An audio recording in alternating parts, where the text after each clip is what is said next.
bem, eu creio que eu estou bem melhor. Domingo passado eu estava bem ruinzinho, né? Mas hoje eu estou melhor. Eu devo tossir talvez algumas vezes, então os irmãos já vão me desculpando se isso acontecer. Vamos tentar evitar que isso aconteça. Mas os irmãos sabem, a natureza às vezes trabalha sozinha, independente da nossa vontade. E isso é bom que aconteça, não é? Para a gente lembrar que a gente, nem sempre a gente está acima, a gente às vezes está abaixo da natureza. Foi isso que o pecado fez, na verdade, né? O pecado, ele pegou alguém, uma criatura que Deus havia colocado e criado para estar acima da natureza, e o pecado colocou o ser humano abaixo da natureza. E agora então ele vive subjugado por ela, escravizado. Isso tem muitos lados ruins e negativos, né? Um deles é que a gente está sujeito às enfermidades e até à própria morte. E nós não temos escolha sobre essas coisas. Precisamos enfrentá-las e precisamos passar por isso. Mas também significa que nós estamos abaixo de nossa própria natureza, quando somos subjugados por nossos próprios desejos, nossas ambições, nossas necessidades pessoais, a necessidade de comer, de conforto e outras necessidades pessoais, elas acabaram se transformando em coisas mais importantes até do que a nossa própria humanidade. E o ser humano é subjugado agora por essas coisas e vive escravizado por elas. Fomos criados para estar acima da natureza, mas infelizmente hoje nós estamos abaixo dela. É a nossa condição de pecadores, mas foi para isso que Jesus Cristo se manifestou, não é? Para que resgatasse e restaurasse a nossa posição de dignidade como coroa da criação de Deus, acima da natureza, inclusive, e de certa forma, todo aquele que tem Jesus no coração está acima da natureza. Porque ele domina, ele não é dominado, mas ele domina a própria natureza humana e a natureza em si mesma. Muito bem. Dito isso, vamos então falar um pouquinho mais a respeito do nosso tema. Nós estamos no mês de agosto, é o mês dos jovens. E tem muita coisa bacana acontecendo aí na juventude. Uma delas é que os jovens vão, no final desse mês, fazer o congresso. E o tema do congresso é exatamente metanoia, uma mudança radical. E por isso, nós resolvemos este mês adotar esse tema como tema para o nosso planejamento.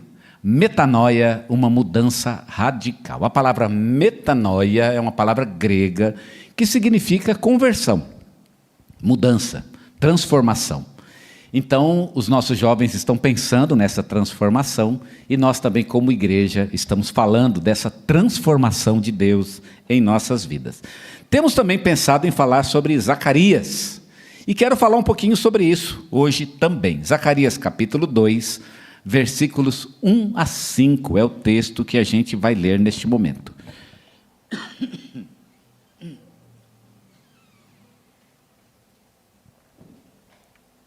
Zacarias, capítulo 2, versículos 1 a 5. Essa aqui é a terceira visão de Zacarias. Eu tinha dito para vocês que Zacarias tem 8 visões. Primeiro, né? Depois ele vai fazer o cronograma do Apocalipse e vai falar sobre os eventos que vão acontecer a partir da reconstrução do templo.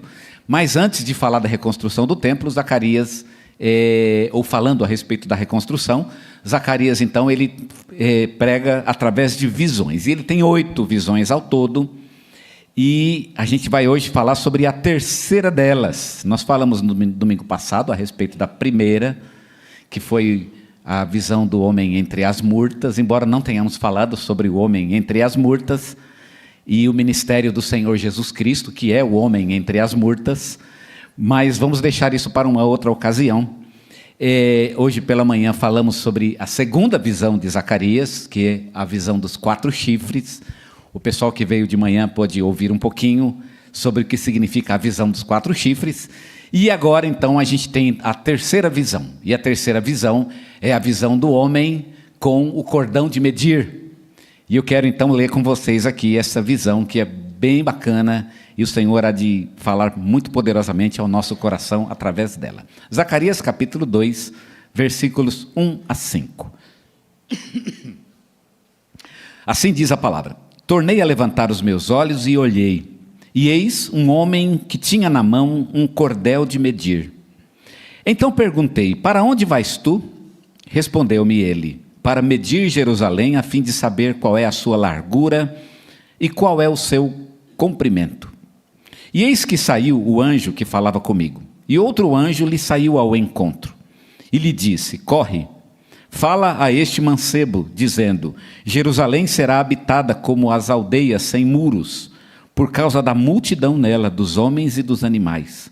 Pois eu, diz o Senhor, lhe serei por um muro de fogo em redor, e eu mesmo no meio dela lhe serei a glória.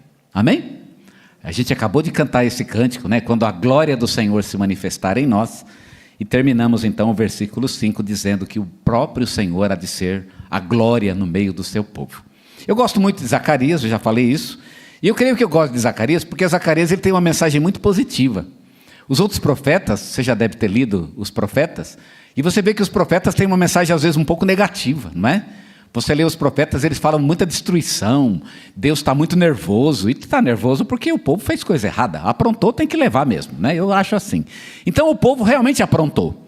E aí Deus, através dos outros profetas, ele vai usar uma mensagem muito dura, vai falar de muita destruição, muita morte, guerras, espadas. Então é um negócio muito complicado, e isso nos outros profetas. Zacarias, e é bem legal pensar assim, Zacarias, Deus está muito propício para o povo. Não existe aqui uma mensagem para Israel, uma mensagem ruim. A mensagem é muito boa, e é por isso que a gente lendo Zacarias, a gente gosta muito do texto, porque é uma coisa boa, não é? Fala bem, a gente gosta que fala bem, não é? Eu gosto muito de levar bronca, mas eu prefiro elogio, eu prefiro que fale bem, que fale coisa boa, não é? Se alguém vier falar, vai acontecer uma coisa muito boa, eu acho esse negócio muito legal, não é? Se você souber que vai acontecer algo muito bom na minha vida, pode falar que eu gosto, não é? E eu creio que todo mundo gosta de falar coisa boa, e Zacarias é exatamente assim. Zacarias fala de coisas boas, e Deus está muito animado com o povo, Deus está muito motivado com o seu próprio projeto na vida do povo, e falando boas palavras para o povo de Israel, e é muito legal ler Zacarias por causa disso. A gente é muito consolado. É lógico que existem palavras muito duras em Zacarias, mas não para Israel, para o resto do mundo. O resto do mundo sim. Para isso Deus tem uma palavra, uma mensagem muito dura, e fala mesmo de destruição, mas ao mesmo tempo ele fala também sobre a maneira como Deus protege e guarda o seu povo. E hoje eu quero falar sobre essa terceira visão de Zacarias. E a terceira visão de Zacarias é a visão do homem com um cordel de medir. Primeiramente, o que está acontecendo? Nós já falamos a respeito disso, mas vale a pena enfatizar. Zacarias, ele profetiza depois do cativeiro babilônio. O povo ficou 70 anos na Babilônia, e depois de 70 anos eles voltaram para a sua terra e começaram a reconstruir a sua própria terra. Começaram a replantar os campos, reconstruir então as casas, os prédios, reconstruíram os muros, né? Neemias ajudou na reconstrução do muro, Zorobabel ajudou na construção do templo, Esdras ajudou na reconstrução da lei, né? Recolocou a lei no meio do povo e reinstalou o exercício da lei, de modo que o povo está então passando por um período de reconstrução e muito, muito, muito difícil, né? É uma época o povo é muito pobre, o povo não tem o básico, né? Tudo é muito difícil nesse tempo, há muita perseguição dos reinos que são próximos de Israel, então é uma época muito difícil, mas o povo está indo. Estão reconstruindo a nação, e aqui então a gente tem a visão do homem como um cordel de medir. Tá ok? Então, o homem com o cordel de medir, ele está dentro desse contexto da visão. Como Israel está reconstruindo a nação, então pessoas que têm um cordel de medir são importantes, porque são os arquitetos que vão medir a obra da restauração da nação. Porque é claro, ninguém vai restaurar e reconstruir nada sem fazer medidas. Porque as paredes estão caídas, os muros caídos, as casas estão destruídas, os prédios governamentais estão todos no chão, então precisa fazer uma medição, e eles estão exatamente nesse momento, no momento da medição, para então reiniciar a obra, ou melhor ainda, continuar a obra que já iniciaram, a obra de restauração. E esse é, portanto, aqui o contexto desse texto, dessa visão que nós acabamos de ler, o homem com o cordel de medir. Bem, quando você vai construir alguma coisa, a primeira coisa que você tem que fazer, e a primeira etapa de qualquer construção é a medida. Todo mundo começa a construção pela medida. Até mesmo antes de planear o terreno, né? Você pode até planear o terreno sem ideia de construir, para dar uma olhada no terreno, mas a construção propriamente dita, ela começa sempre com a medida. Ninguém constrói sem medir primeiro.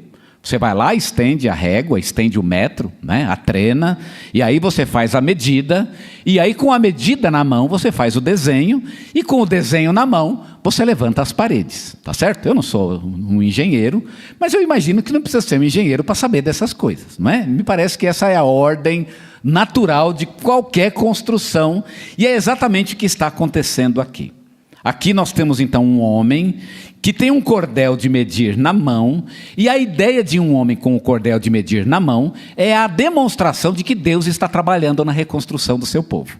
Então, o que o texto quer mostrar é que Deus está reconstruindo o seu povo, Ele está fazendo algo, Ele está ajudando o povo nessa reconstrução, e o povo pode trabalhar e trabalhar com coragem, com afinco, porque Deus está do lado dele. E o próprio Deus, através dessa visão, está mostrando isso. Gente, eu estou medindo Jerusalém. E aqui tem um homem na visão que mede exatamente para mostrar essa disposição de Deus em reerguer aquilo que foi derrubado, aquilo que foi caído. Então, nós temos aqui então duas coisas importantes. Primeiro, é uma etapa ainda imperceptível. Ninguém está vendo a obra de Deus. Quando você olha para Jerusalém, neste momento, na hora da profecia, você vê tudo derrubado. Fala, ai, Deus abandonou a gente. Deus fala, não abandonei ninguém. O cordel está na minha mão. Nós já falamos a respeito dessa figura. A gente falou domingo passado, inclusive, sobre o cordel de medir. Mas o cordel de medir que a gente falou domingo passado estava no capítulo 1, porque no capítulo 1 também falou sobre o cordel de medir.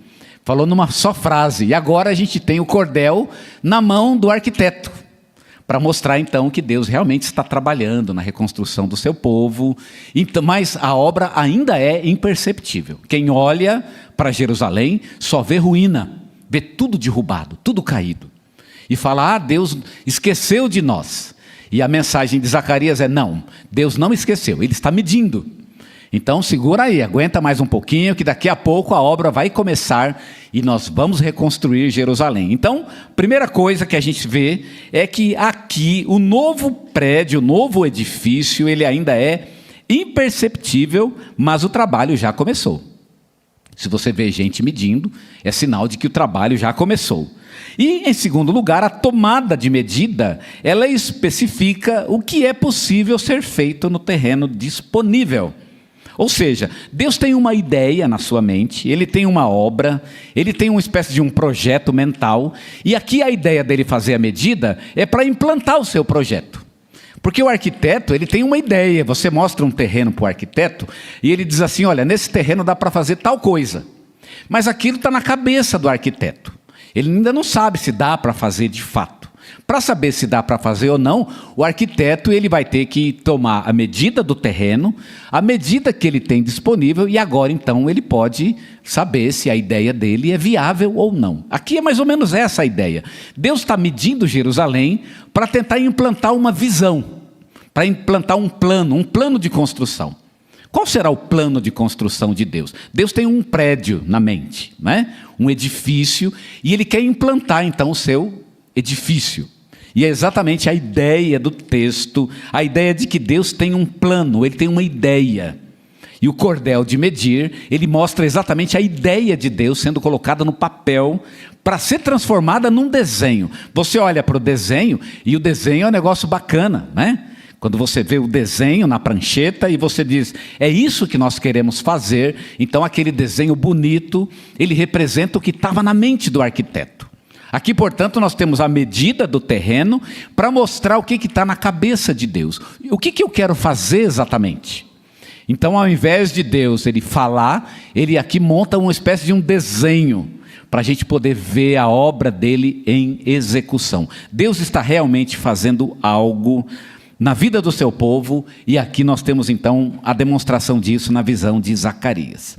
Para entender a visão de Zacarias, E é uma visão bem difícil de entender, não difícil no sentido da ideia. A ideia da visão é bem simples. É um homem com uma vara de medir na mão, e a vara de medir significa que Deus ele está trabalhando na reconstrução da nação, né? A nação que está destruída está sendo reconstruída por Deus. Isso é bem fácil, é bem simples de entender.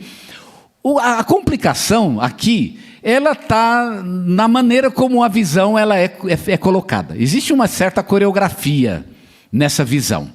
E eu queria destacar um pouquinho essa coreografia. Existe um entra e sai. Imagina essa visão como se fosse um palco e vários personagens entram e saem desse palco. Eu queria que a gente entendesse um pouco isso, porque isso parece que não, mas é interessante a ideia de Zacarias sobre os entra e sais dessa visão. Olha o que diz o verso 1.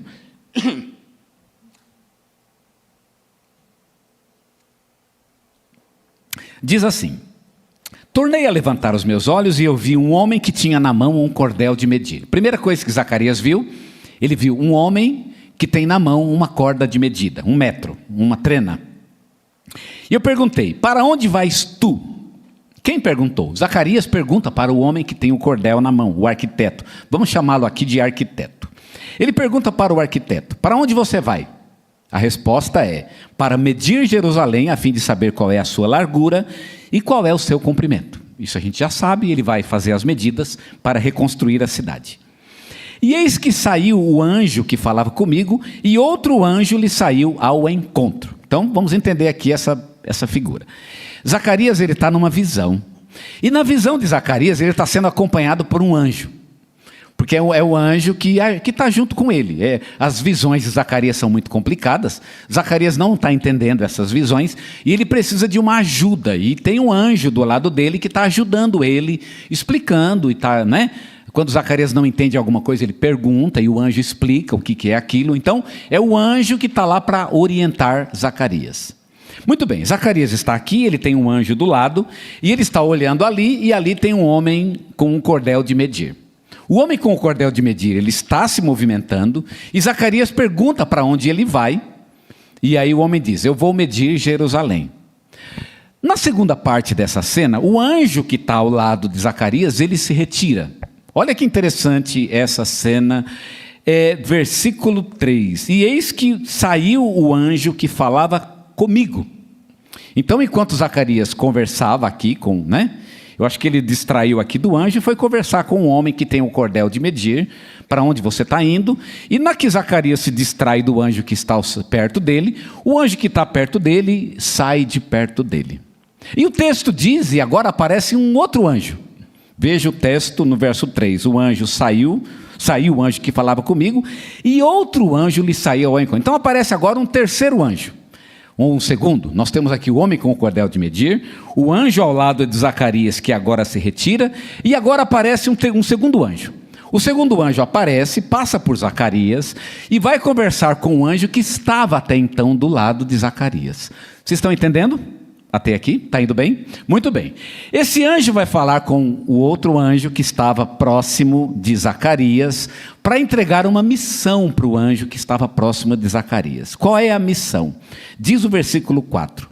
E disse a ele: corre e fala a este mancebo dizendo: Jerusalém será habitada. E aí vem então a mensagem. O segundo anjo, ele aparece, e ele vai falar então com o anjo que estava ao lado de Zacarias, que estava se retirando, para que esse anjo não se retire. Não vai não, espera um pouquinho que eu tenho uma coisa que você precisa fazer. Vai falar com o homem que está com o cordel de medir, você tem uma mensagem para entregar a ele. E aí o anjo que estava do lado de Zacarias vai conversar com o arquiteto.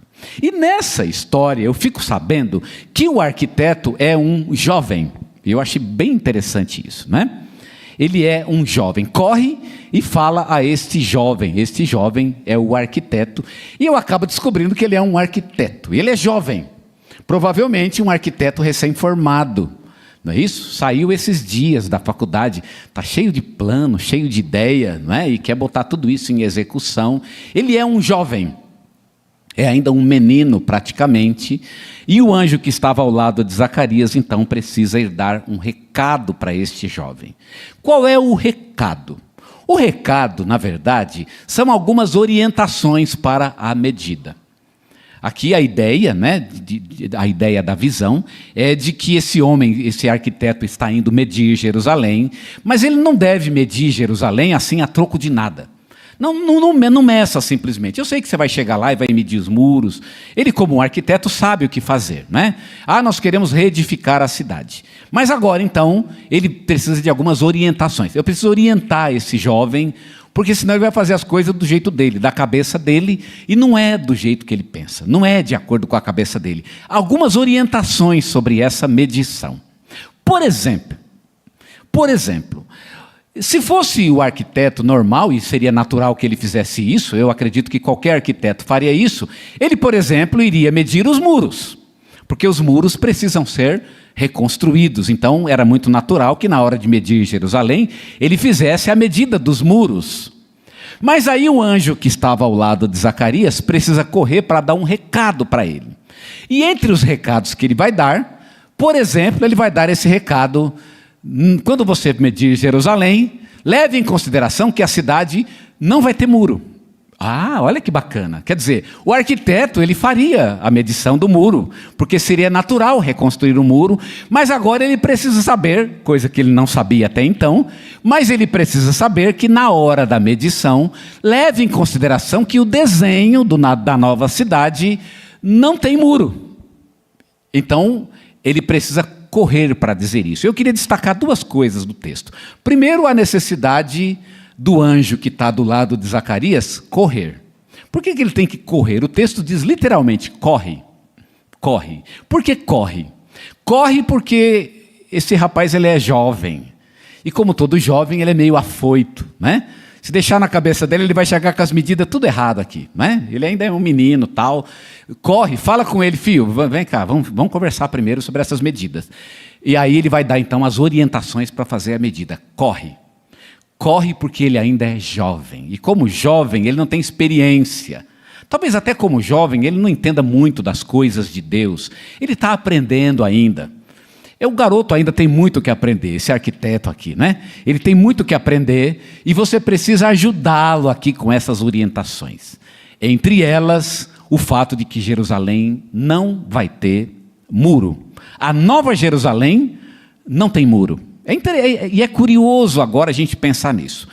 A visão, portanto, ela fala sobre um arquiteto que vai reedificar Jerusalém, e agora nós temos uma orientação sobre essa reedificação. A nova cidade não tem muro. E eu queria parar um pouquinho e olhar para essa mensagem, a mensagem que o anjo que estava ao lado de Zacarias passa para o arquiteto, e eu queria estudá-la um pouquinho agora com vocês. O versículo 4 diz: corre e fala a este mancebo, dizendo: Jerusalém será habitada como as aldeias sem muros, por causa da multidão nela dos homens e dos animais. Pois eu, diz o Senhor, lhe serei um muro de fogo ao redor, e eu, no meio dela, lhe serei a glória. E eu quero pensar com vocês a respeito dessa ideia do texto, a de que Jerusalém ela vai ser habitada como as aldeias sem muros. O que significa isso? O que significa dizer que Jerusalém será habitada como as aldeias sem muros? Vamos então meditar nessa mensagem, especificamente nessa mensagem. Não vai haver muro, não vai haver muro. E o que isso implica então a respeito daquilo que Deus está fazendo na nossa vida, nosso coração, nossa família, nossa igreja como Nova Jerusalém de Deus, reedificada por Deus para a glória dele. A ordem de Deus para não fazer muro significa então, é uma maneira como Deus tem e quer trabalhar em nossas vidas. Independente do que significa, porque por que não tem muro? Sem tentar ser muito esperto aqui com esse texto, no mínimo significa que a nova cidade não tem limite. Não coloque um limite, porque o muro é exatamente isso. O muro estabelece o limite da cidade. E é exatamente o que Deus está tentando mostrar. Não coloque limite para a minha obra no meio do meu povo. Não há limite para aquilo que eu hei de fazer na vida do meu povo. Não podemos limitar a obra de Deus em nossas vidas. Deus sempre pode fazer muito mais do que a gente planejou. E é exatamente essa a ideia que Deus quer colocar para o arquiteto. Se o arquiteto fizer o muro e desenhar o muro, e se esse muro for construído, ele vai colocar um limite para a obra de Deus. E nós não podemos colocar limites para aquilo que Deus quer fazer em nossas vidas. Deus sempre pode fazer muito mais do que a gente pensa, do que a gente planeja. Deus sempre pode fazer muito mais até do que nós cremos, muito mais do que a nossa fé. Muito mais. Deus é infinitamente, escrevendo aos Efésios, Paulo diz isso, Ele é infinitamente poderoso para fazer muito mais além daquilo que nós pedimos ou pensamos.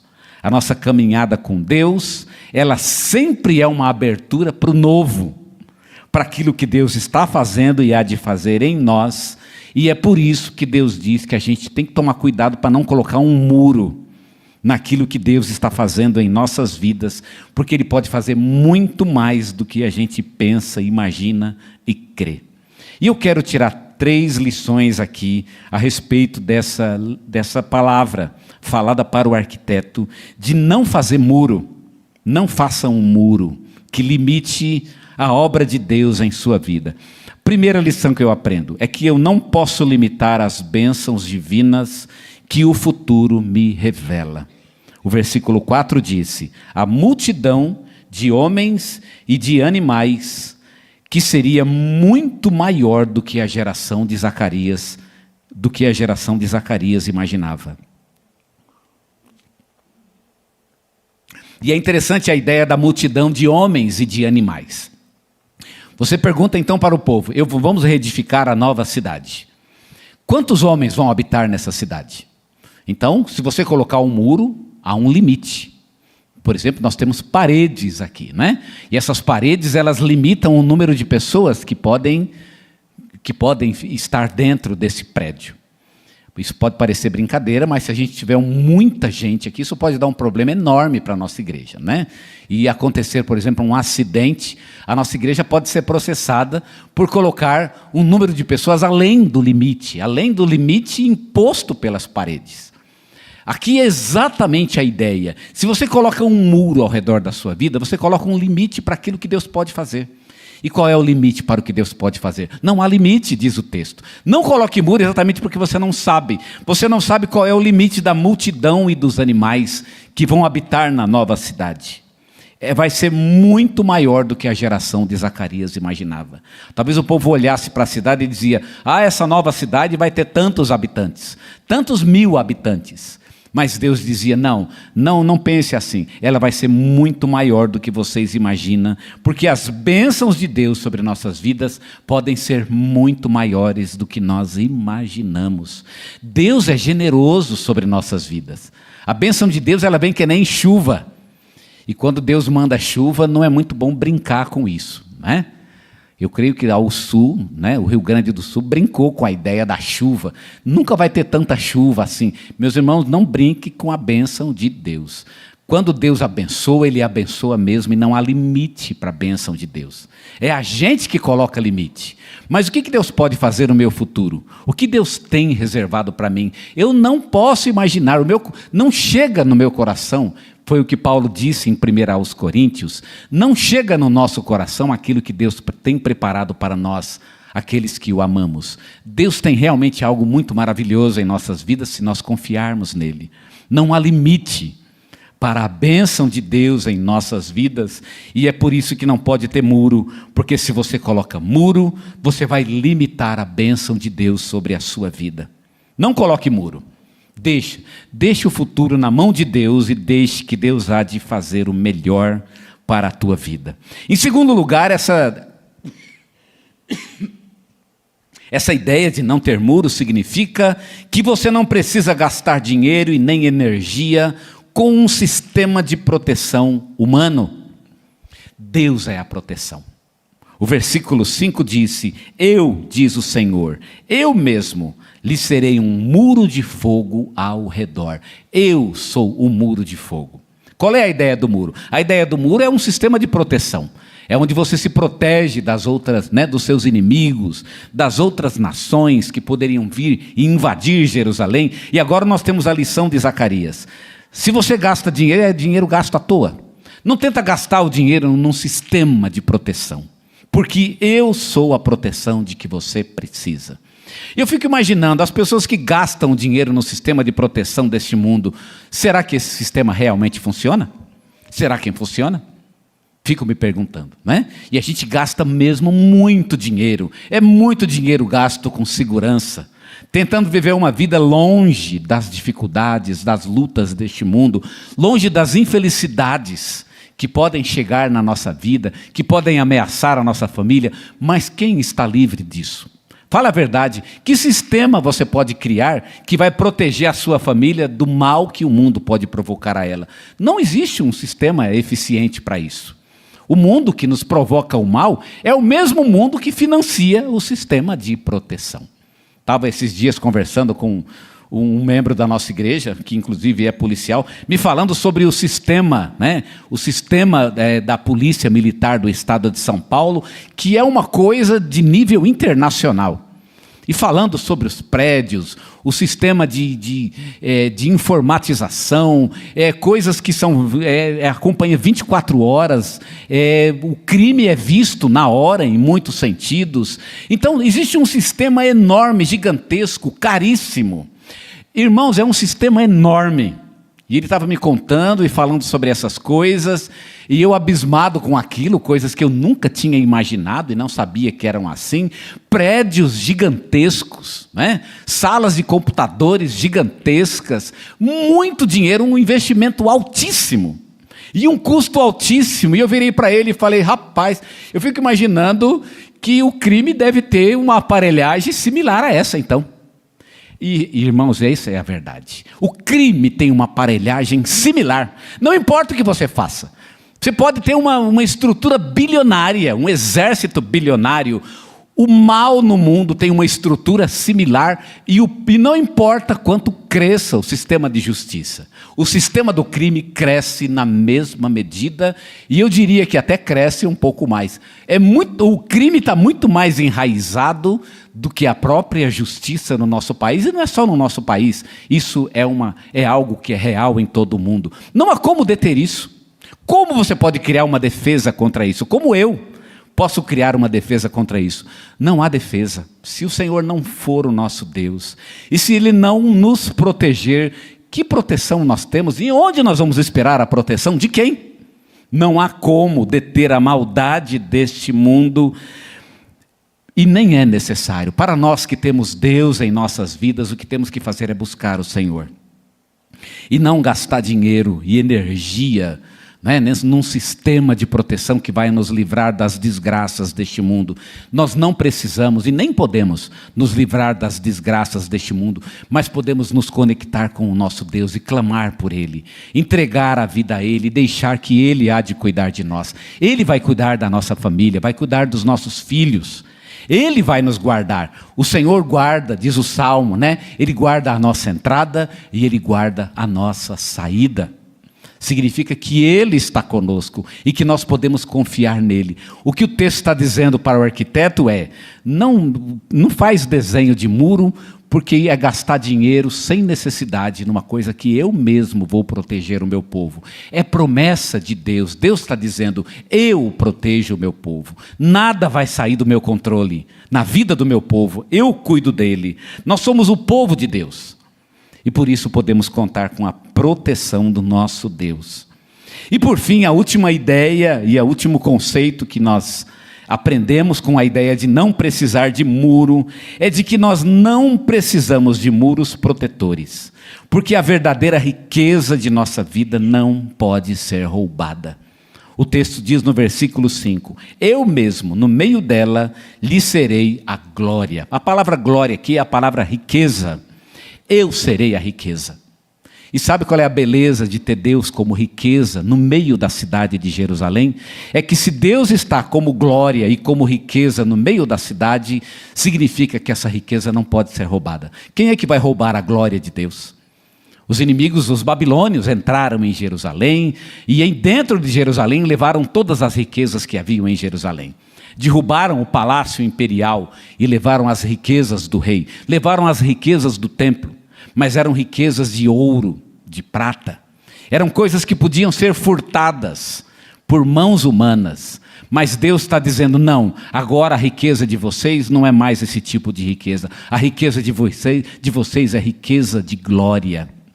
Quando Paulo escreve, eu estava essa semana pensando muito nesse texto, que fala sobre nossa leve e momentânea tribulação. Eu estava bastante intrigado com essas duas expressões, nossa leve e momentânea tribulação. Paulo achava que nós somos atribulados, mas ele não achava que nossa tribulação, ela não é nem pesada, ela é leve, e nem achava que a tribulação demorava tanto assim. Ele diz, é momentânea tribulação. E não vamos entrar aqui no mérito desse texto, mas é interessante. Paulo fala que nossa leve e momentânea tribulação produz para nós um peso de glória. Um peso de glória. E essa expressão peso de glória pesou na minha mente essa semana. O que significa peso de glória? E é interessante que a expressão significa literalmente uma riqueza pesada. Quando o negócio é pesado demais, o ladrão não consegue levar. Não é verdade? O ladrão não vai chegar para roubar uma coisa que é pesada, pode custar milhões, mas é muito pesado para ser carregado. Não tem como levar, não dá para levar. Assim é a glória de Deus em nossas vidas, ela não pode ser furtada, não pode ser tirada de nós, porque nós investimos naquilo que realmente nos torna ricos de fato da glória de Deus. Irmãos, é interessante que a palavra glória na Bíblia, ela também é usada para traduzir a palavra riqueza. E sabe por que a palavra riqueza? Porque glória é exatamente a riqueza de Deus. Porque Deus, ele é rico, todo mundo sabe que Deus é rico. Só que a riqueza de Deus não é uma riqueza financeira. Deus não é rico porque ele tem mais dinheiro. O dinheiro para Deus não tem nenhum sentido. A ideia da riqueza de Deus, ela está totalmente fora da questão do dinheiro. Deus é rico de quê? Em que se manifesta a riqueza? A riqueza de Deus, ela é manifestada na glória. A glória de Deus, ela tem muitos sentidos. Por exemplo, quando ele aparece, existe um brilho, e o brilho é a riqueza de Deus. Poucos ficam em pé diante do brilho da glória de Deus. Poucos. A maioria cai diante da riqueza de Deus. Ele é rico. E aqui o que o texto está dizendo é que eu serei a glória no meio dela. Significa que a riqueza há de ser riqueza da glória de Deus. Eu quero ser rico da glória de Deus. Irmão, todo servo de Deus quer ser rico da glória de Deus. Ele meio que despreza as coisas deste mundo. Sabe por quê? Porque as coisas deste mundo podem ser furtadas mesmo. Jesus certa vez disse para a gente não se preocupar muito em juntar os bens deste mundo, porque se você tomar cuidado, de repente o ladrão vai lá e rouba. E é por isso que ele fala, não junta tesouro na terra, porque senão o ladrão vai roubar. E rouba mesmo. Eu já fui assaltado algumas vezes. Numa dessas levaram o meu computador. Isso faz muitos anos atrás, creio eu que é uns 15 anos atrás. Naquela época eu não tinha essa tecnologia de nuvem. E o que eu tinha estava lá no computador. E me levaram tudo, absolutamente tudo.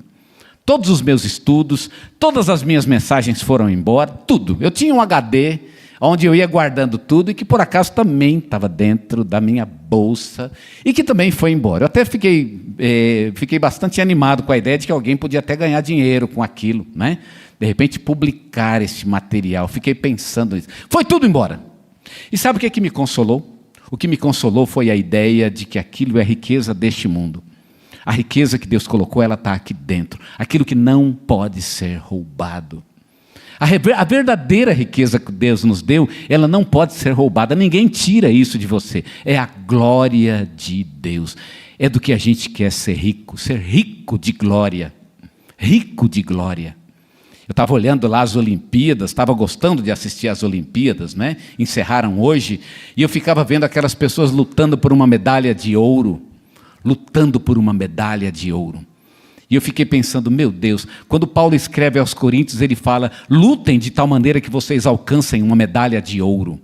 Não porque você está competindo com outras pessoas, mas sabe por quê? Porque você tem que entender que tua vida é uma busca do ouro, o ouro de Deus, não o ouro deste mundo, mas o ouro de Deus. E sabe qual é que é o ouro de Deus? Vamos imaginar que eu fosse para as Olimpíadas.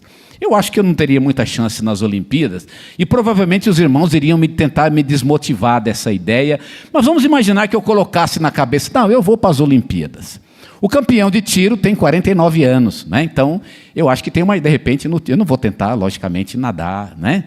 Ou um atletismo, jamais. Mas quem sabe um tiro, um arco e flecha, ainda dá para, né? Os irmãos recomendariam que eu fizesse isso? Eu imagino que não. Pastor, larga disso, vai fazer outra coisa, não é? Mas vamos imaginar que eu realmente não, mas eu quero muito. Eu quero. Como disse Paulo, luta para alcançar a medalha de ouro. Ele falou isso para os coríntios. Lutem por isso.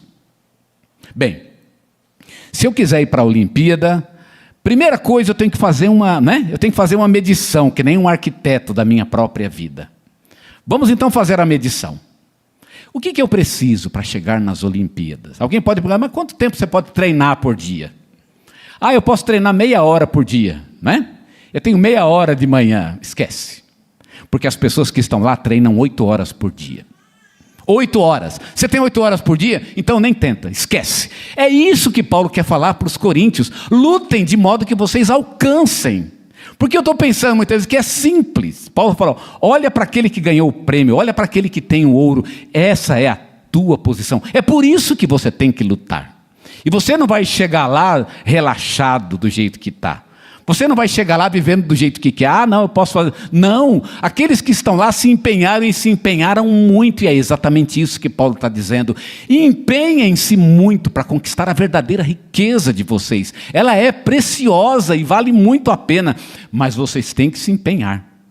E é por isso que Paulo fala que na hora da saída, muitos saem, muitos começam, mas só um termina. E ele fala que vocês sejam esse um, o único que chegou no final. Sabe o que significa? Significa juntar e acumular a riqueza que realmente interessa na minha vida. O que realmente interessa na minha vida? O que eu quero de fato?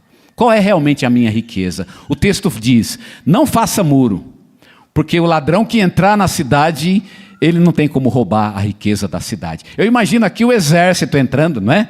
Vamos roubar essa cidade bonita.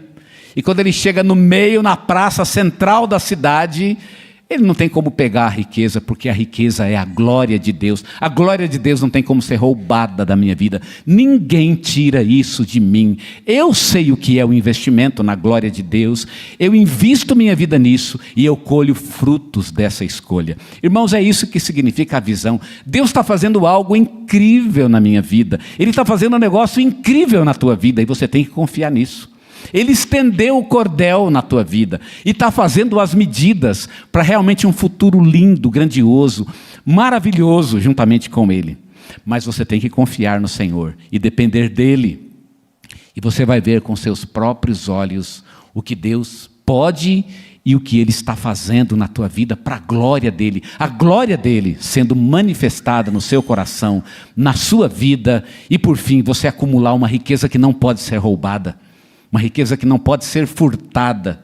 Isso realmente é algo maravilhoso e é algo que Deus está de fato fazendo em nossas próprias vidas. O homem, o arquiteto, está fazendo as medidas de um futuro maravilhoso que Deus tem planejado para nós, para a nossa família, para a nossa igreja. Se confiarmos no Senhor, se dependermos dEle, Deus está dizendo, olha, eu vou dar só uma dica, não vai ter muro. É só uma dica, não tem muro. E eu acho linda essa palavra, não tem muro. Significa, você não tem a menor ideia de como a obra de Deus se expande na tua vida, como ela é linda e até onde isso vai. Aonde Deus vai te levar, você não tem a menor ideia. Não faça muro, porque realmente é algo muito melhor, muito mais lindo e muito mais maravilhoso do que você pode imaginar. Basta confiar em Deus, depender dEle e assistir com nossos próprios olhos o que Deus está fazendo e ainda há de fazer em nossas vidas. Amém?